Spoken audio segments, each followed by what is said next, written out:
thank you for joining us on this ceasefire moment. We're going to skip down to verses 17 through 48, and we will be coming back and starting back up at verse 1 again in Matthew 5. But for now, I want to skip down here to this section. This is where Jesus tells them, "Do not suppose that I came to throw down the law," or Torah. The word there would have been Torah, or the prophets. I did not come to throw down, but to fulfill. There's a lot of discussion on several of the words in here. When he said, "do not suppose," it was to hold by custom, deem, think, or to do by law. So in other words, he's saying, don't even think that I came to throw down the law. I did not come to throw down the law. To throw down means to dissolve, destroy, overthrow, get rid of. And the prophets would have been the Old Testament prophets foretelling the kingdom, deeds, death, and resurrection of the Messiah. So this would have been directly correlated to him. Don't even think that I came to get rid of what the law said, the Torah, or what the prophets had said. The Torah, the law or the Torah, is not referring to just the 10 Commandments.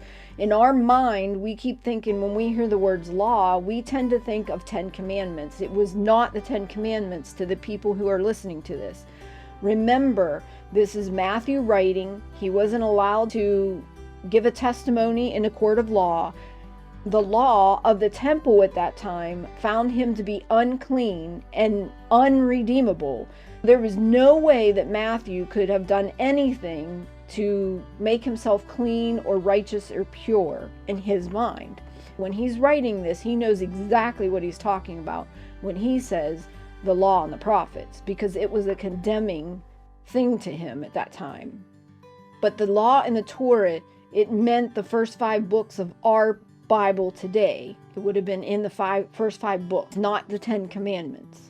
"For verily I say to you, till that heaven and earth pass away," heaven and earth are still here, "not one iota," that's like a comma, "or one tittle," that's like an apostrophe, "not one will pass away from the law or the Torah till all of heaven and earth come to pass." We know that the earth has not passed away. We can just leave heaven out of it because we know that earth has not passed away, because we are still walking on earth. The dirt beneath us, that's what earth meant in the Bible. The dirt beneath us, what we can see around us, has not passed away yet. So that means that not one little comma and not one apostrophe is gone from the Torah. This concludes this episode of this ceasefire moment. Thank you for joining us, and we hope you learned something.